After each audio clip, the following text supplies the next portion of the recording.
Hello dear students, आज हम cover करेंगे एमआरएनए प्रोसेसिंग का टॉपिक। तो देखिए, हम सभी को पता है कि यूकेरियोटिक सेल के अंदर न्यूक्लियस प्रेजेंट होता है। एक बड़ा सा न्यूक्लियस यहाँ पे बना लेते हैं हम।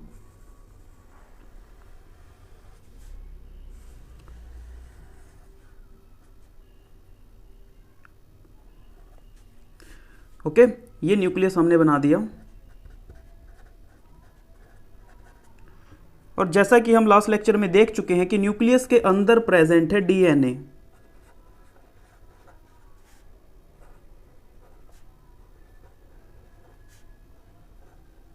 This is DNA. अब डीएनए से बनता है आरएनए और उसके आरएनए बनने को हम बोलते हैं ट्रांसक्रिप्शन। बट एक्चुअल में वो जो आरएनए बनता है वो मैच्योर आरएनए नहीं है। डीएनए से जो आरएनए बनेगा वो मैच्योर आरएनए नहीं है, अभी उसमें बहुत सारी चेंजेस आने बाकी है। तो इसको हम बोलते हैं pre mRNA. Okay, it is pre mRNA and this process of forming of pre mRNA from DNA is called transcription. तो ट्रांसक्रिप्शन में डीएनए से प्री एमआरएनए बना है, ना कि एमआरएनए। अब इस प्री एमआरएनए के अंदर काफ़ी सारी चेंजेस आएंगे, तब जाकर के ये बनता है एमआरएनए। अगर ये प्री एमआरएनए डायरेक्टली यहाँ से बाहर जाने की कोशिश करे तो मान लीजिए, ये मैंने यहाँ पे होल इसलिए बनाया क्योंकि ये मैं एक न्यूक्लियर पोर दिखाना चाहता था आपको। This is nuclear pore. तो नॉर्मली क्या होता है कि जो आरएनए होता है वो इस न्यूक्लियर पोर से बाहर निकलता है और बाहर निकलने के बाद राइबोसोम के पास जब में जाएगा और प्रोटीन का सिंथेसिस करता है। बट अगर ये प्री एमआरएनए यहाँ से निकलने की कोशिश करेगा तो न्यूक्लियर पोर के पास कुछ खास तरह के प्रोटीन्स होते हैं, like this nuclear pore has some specific proteins. ये प्रोटीन क्या करते हैं, ये इस प्री एमआरएनए को यहाँ से एंट्री ही नहीं करने देंगे। ये बोलेंगे कि तू अभी बच्चा है, पहले मैच्योर हो जा, फिर यहाँ से एंट्री करना। तो यहाँ से बाहर निकलने के लिए प्री एमआरएनए को, अगर यहाँ से बाहर निकलना है तो प्री एमआरएनए को पहले मैच्योर होना पड़ेगा। ओके, सो प्री एमआरएनए जब पूरी तरीके से मैच्योर हो जाएगा तो ये बन जाएगा फिर एमआरएनए। अब ये एमआरएनए इजीली यहाँ से बाहर निकल सकता है क्योंकि अब ये मैच्योर हो चुका है। अगर ये प्री एमआरएनए बाहर निकल जाता तो प्रॉब्लम पता है क्या हो जाती। एक्चुअल में जो साइटोप्लाज्म है, साइटोप्लाज्म के अंदर कुछ डेंजरस प्रोटीन्स होते हैं जो हाइड्रोलिटिक प्रोटीन्स होते हैं।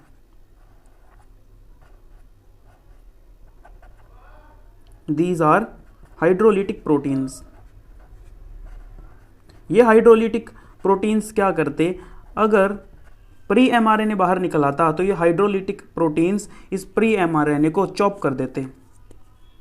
अगर ये प्री एमआरएनए यहाँ से बाहर निकल आता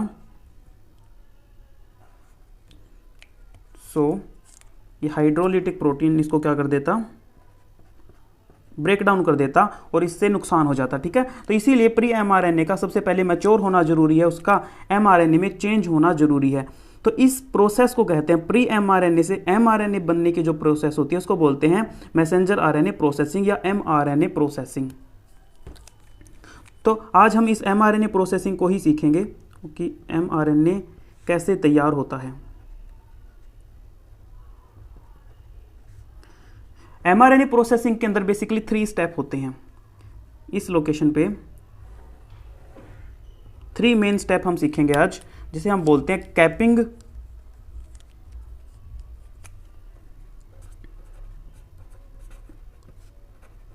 यानी कैपिंग जो होती है वो 5 प्राइम एंड पे होगी इसके। मान लीजिए ये 5 प्राइम है, ये 3 प्राइम एंड है। कैपिंग जो होगी वो 5 प्राइम एंड पे होती है। एक सीखेंगे हम स्प्लाइसिंग। स्प्लाइसिंग बीच में होती है। और तीसरा है हमारा पॉली एडिनाइलेशन। पॉली एडिनाइलेशन, या आप इसको टेल भी बोल सकते हो, और यू कैन से टेल। और ये होती है 3 प्राइम पे। तो ये 3 चीज़ें मिलके जब ये तीनों स्टेप हो चुके होते हैं प्री एमआरएनए के अंदर, तो प्री एमआरएनए बन जाता है एमआरएनए, मैच्योर मैसेंजर आरएनए। ठीक है, तो आज हम ये तीनों स्टेप डिटेल में देखते हैं। चलिए शुरू करते हैं। मान लीजिए ये है, दिस इज प्री एमआरएनए।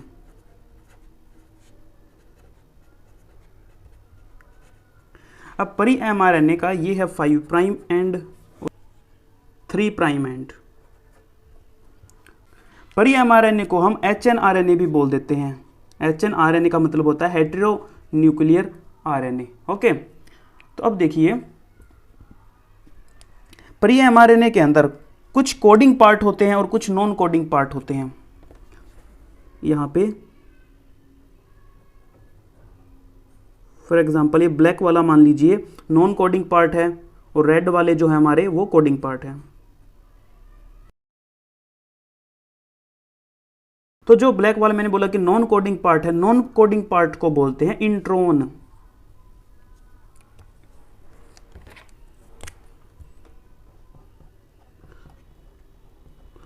और जो कोडिंग पार्ट होता है, कोडिंग पार्ट को बोलते हैं एक्सोन।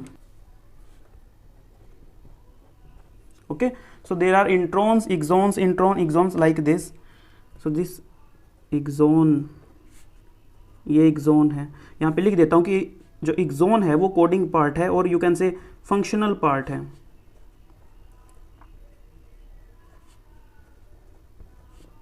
और कोडिंग पार्ट है तो हमें सिर्फ exon की जरूरत है, इंट्रॉन की हमें जरूरत नहीं है। तो अब इसके बाद में क्या होगा, जैसा कि मैंने बोला कि 5 प्राइम एंड पे कैपिंग होगी और बीच में होगी स्प्लिसिंग और 3 प्राइम एंड पे होती है टेलिंग, या जिसको आप पॉलीएडिनाइलेशन बोल सकते हैं। एक्चुअल में 5 प्राइम एंड पे जो कैपिंग होती है वो को ट्रांसक्रिप्शनल प्रोसेस है। सो लेट मी राइट कि 5 प्राइम एंड पे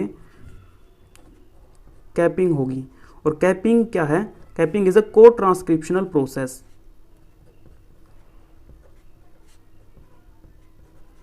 मतलब कि जब ट्रांसक्रिप्शन हो रहा होता है तभी कैपिंग हो चुकी होती है एक्चुअली। ठीक है, लेकिन हम इसको अलग से डिटेल में समझ रहे हैं कि कैसे कैपिंग होती है, बट ध्यान रखना है कि ट्रांसक्रिप्शन का जब इलोंगेशन वाला पोर्शन चल रहा होता है उसी टाइम पे यहाँ पे कैपिंग हो जाती है। जो पॉलीआइडिनाइलेशन है वो 3 प्राइम एंड पे होगा और वो बाद में होता है कि जब ये जो प्री एमआरएनए है जब सेपरेट हो जाता है डीएनए से, उसके बाद में होता है, और स्प्लिसिंग भी बाद में होती है। ठीक है, तो सबसे पहले हम बीच वाला पोर्शन देख लेते हैं कि स्प्लिसिंग कैसे होती है। तो स्प्लिसिंग के लिए यहां पे एक एंजाइम आएगा जिसका नाम है स्प्लिसियोसोम। स्प्लायोसोम।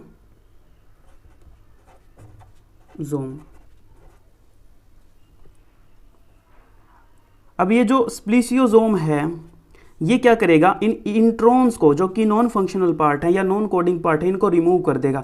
एक्चुअल में स्प्लिसियोसोम एक कॉम्प्लेक्स प्रोटीन है और इस कॉम्प्लेक्स प्रोटीन के पास में अराउंड 80 प्रोटीन्स होते हैं। अराउंड 80 प्रोटीन स्प्लिसियोसोम के पास होते हैं फ्रेंड्स। तो ये क्या करता है, इंट्रॉन्स को बाहर निकाल देगा, इंट्रॉन्स को कट करके बाहर निकाल देगा। एक्चुअल में इसके पास है ना अलग अलग तरह की यूनिट्स होती है। मैं फिर से इसका डायग्राम बनाता हूं।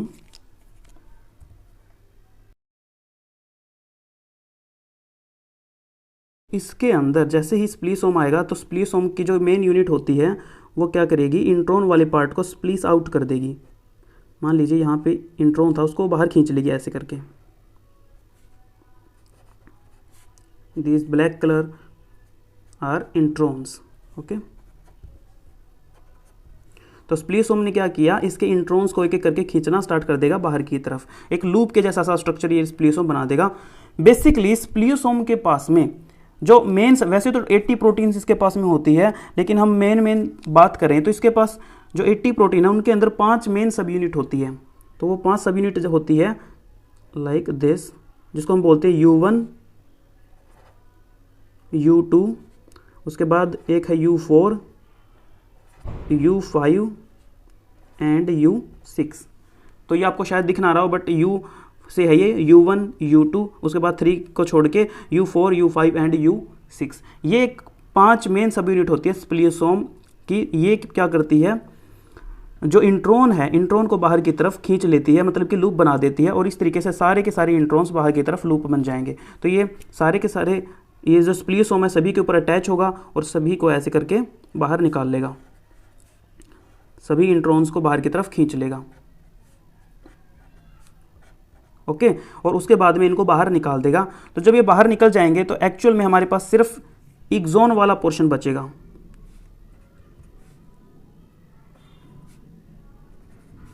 Like this. So all introns have been removed now and we have only exonal portion that is functional part. Okay, so ये सारे के सारे हमारे एक्सॉन बच चुके हैं। अब यही स्प्लियोसोम इन एक्सॉन्स को आपस में अटैच कर देगा। सो स्प्लियोसोम अब इनको ऐसे आपस में अटैच भी कर देगा। ठीक है, तो बेसिकली स्प्लियोसोम ने क्या किया, स्प्लियोसोम ने इंट्रॉन्स को रिमूव कर दिया और इस इंट्रॉन्स को रिमूव करने की प्रोसेस को बोलते हैं splicing. This process is called splicing. Okay, तो ये हमारा हो गया स्प्लीसिंग कंप्लीट। अब देखते हैं हम कि यहाँ पे 3 प्राइम पे क्या होता है। मैंने बताया कि 3 प्राइम पे पॉली एडिनाइलेशन होगा या जिसको टेल बनना भी बोल सकते हैं। तो यहीं पे देख लेते हैं कि 3 प्राइम पे क्या होगा। वैसे तो मैं 3 प्राइम पॉली एडिनाइलेशन के बारे में अपने लास्ट लेक्चर में ऑलरेडी आपको बता चुका हूँ। एक बार फिर से यहाँ पे रिपीट कर देता हूँ, थोड़ा सा बताता हूँ कि एक एंजाइम है जिसको बोलते हैं पॉली एडिनाइलेट पॉलीमरेज। एक एंजाइम आएगा 3 प्राइम पे जिसको बोलते हैं पॉली एडिनाइलेट पॉलीमरेज। ये एंजाइम क्या करेगा, ये बहुत सारे ए को यहाँ पे अटैच कर देगा। ए जैसे होते हैं ना AUGC, तो जो ए ग्रुप होता है, ए नाइट्रोजन बेस जो होता है, उसको यहाँ पे कॉन्टिन्यूसली ये अटैच कर देगा। बट ये थोड़ा सा है ना सुस्त हो चुका है। पॉली एडिनाइलेट जो पॉलीमरेज एंजाइम है ये थोड़ा सा सुस्त हो चुका है। तो इसको एक्टिवेट करने के लिए, इसको स्टिमुलेट करने के लिए एक और प्रोटीन की जरूरत पड़ती है जिसे हम बोलते हैं PABP। It needs one more protein that is called PABP। PABP की फुल फॉर्म है पॉली ए बाइंडिंग प्रोटीन। तो ये जब इसके साथ में अटैच होगा, ये जब इसके साथ अटैच होगा तो ये पॉली एडिनाइलेट पॉलीमरेज एक्टिवेट हो जाएगा और एक्टिवेट होने के बाद यहाँ पे 3 प्राइम पे क्या करेगा, एडिनाइलेशन कर देगा। So you will see a lot of adenine group will be added at 3 prime and यहाँ पे like this।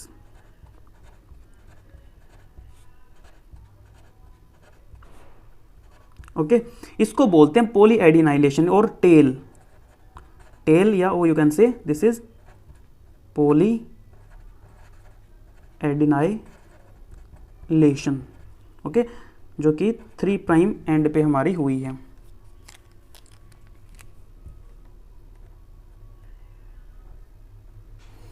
और बीच में हमारे क्या बच चुके हैं, सिर्फ एक्सॉन का पार्ट बच चुका है क्योंकि इंट्रॉन्स हम ऑलरेडी रिमूव कर चुके हैं। So these are all exons.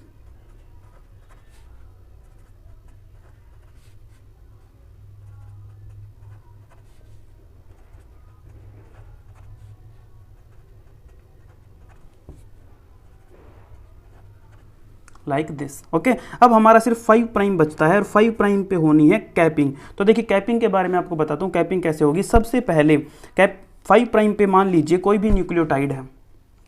Let me right थोड़ा सा, यहाँ पे कोई भी न्यूक्लियोटाइड है, उस न्यूक्लियोटाइड को हम सिंपली ना N लिख देते हैं, N। ओके, और इस N के साथ में नॉर्मली जो पीक पे होता है, मतलब कि जो टर्मिनल पे जो नाइट्रोजन बेस होता है, चाहे ये A हो, U हो, चाहे ये G हो, चाहे ये C हो, इसके पास में 3 फॉस्फेट ग्रुप होते हैं। So it has 3 phosphate group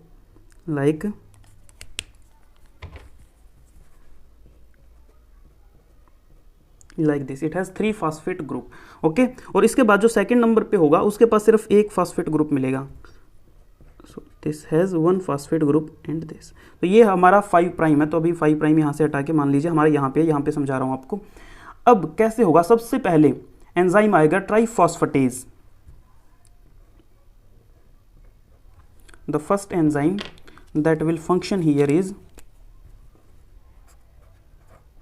ट्राइफॉस्फेटेज। Phosphatase.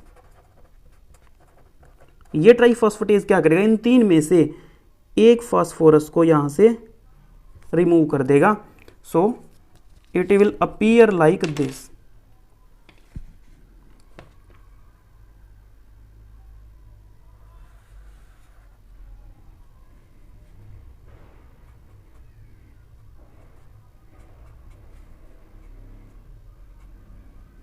तो दो फास्फेट यहां पे बच चुके हैं। अब इसके बाद में एक नेक्स्ट एंजाइम है हमारा ग्वेनिनाइल ट्रांसफरेज, जो ग्वेनाइल को जीटीपी को यहां पे ट्रांसफर करता है। नेक्स्ट एंजाइम है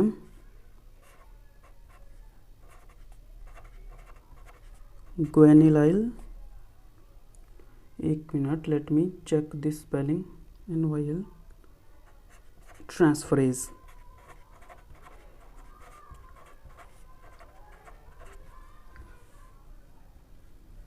ये जीटीपी को यहां पे लेके आएगा इस लोकेशन पे, और जीटीपी से जीटीपी यानी कि ग्वेनिन के साथ में 3 फॉस्फेट हैं, उनमें से 2 फॉस्फेट निकल जाएंगे, तो ये हो जाएगा हमारा GMP। ठीक है, ये GMP इस लोकेशन पे अटैच होना है। So it will be like this.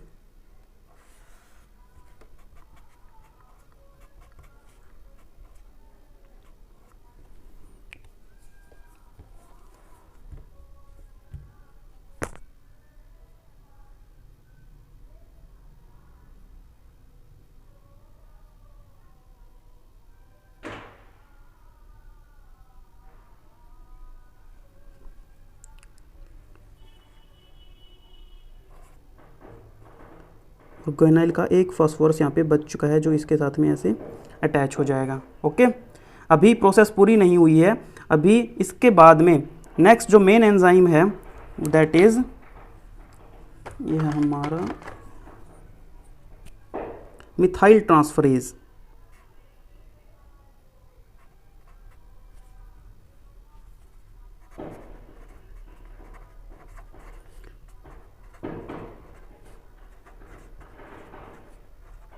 Methyl transferase क्या करेगा, जो नाइट्रोजन बेस है इसके 7th पोजीशन पे मिथाइल ग्रुप को अटैच कर देगा। 7th पोजीशन पे बोल रहा हूं मैं, मिथाइल ग्रुप को अटैच कर देगा। अगर 7th पोजीशन पे अटैच करेगा तो हम इसको उसके बाद कुछ ऐसा लिखेंगे, M7G। ओके, और G के साथ में एक P है, और उसके साथ में इधर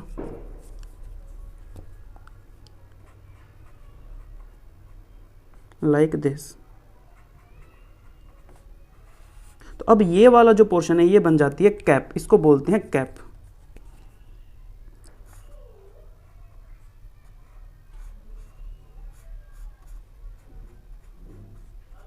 दिस इज कैप। ओके, यहां पे एक्सोन्स हैं और लास्ट में क्या है, टेल। सो सभी में टेल बना देते हैं हम।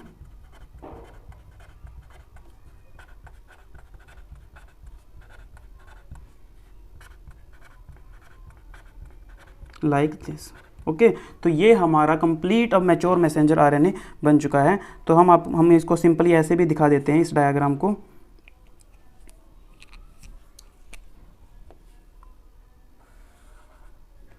Like this. ये होगी पॉलीएडिनाइलेशन टेल एट 3' एंड यहाँ पे होगी मिथाइलेटेड कैप।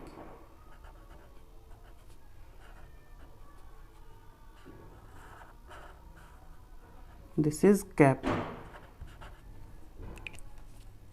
और ये है हमारी टेल। ओके, एंड यहाँ पे है हमारे एक्सोन्स। तो ई से डिनोट कर देते हैं हम हमारे एक्सोन्स को। अब हमारा जो मैसेंजर आरएनए है वो मैच्योर मैसेंजर आरएनए है। Mature messenger RNA that can easily transported from nuclear pore into cytoplasm. Okay, और साइटोप्लाज्म में जा करके ये क्या करेगा, ये जाएगा राइबोसोम के पास में और वहाँ पे जा करके प्रोटीन सिंथेसिस में ये हेल्प करेगा। तो देखिए हमारा जो फर्स्ट डायग्राम था, अब हमारा जो मैसेंजर आरएनए है वो मैच्योर हो चुका है। ओके, इसमें दिखाते हैं।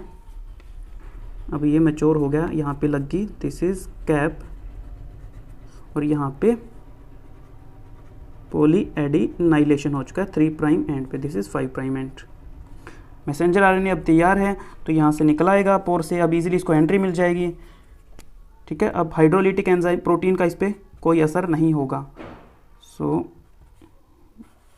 ये आ गया साइटोप्लाज्म के अंदर और साइटोप्लाज्म से अब ये मैसेंजर आरएनए जाएगा राइबोसोम के पास में। ओके, और राइबोसोम के पास में जाकर के यहाँ पे प्रोटीन सिंथेसिस की प्रोसेस स्टार्ट हो जाएगी। So in this way messenger RNA की जो प्रोसेसिंग होती है वो ज़रूरी होती है ताकि उसका हाइड्रोलिसिस ना हो और उसको एंट्री इजीली मिल जाए। तो यानी कि ये कैपिंग, टेलिंग और जो ये कंप्लीट प्रोसेसिंग, इसके दो मेन बेनिफिट है। पहला तो न्यूक्लियर पोर से एंट्री मिल जाए इसलिए, और दूसरा ये इस पे हाइड्रोलिसिस का असर ना हो इसलिए। तो ये दो मेन पर्पस होते हैं एमआरएनए प्रोसेसिंग के। सो आई होप कि लेक्चर आपको अच्छे से समझ आ चुका है। Thank you so much.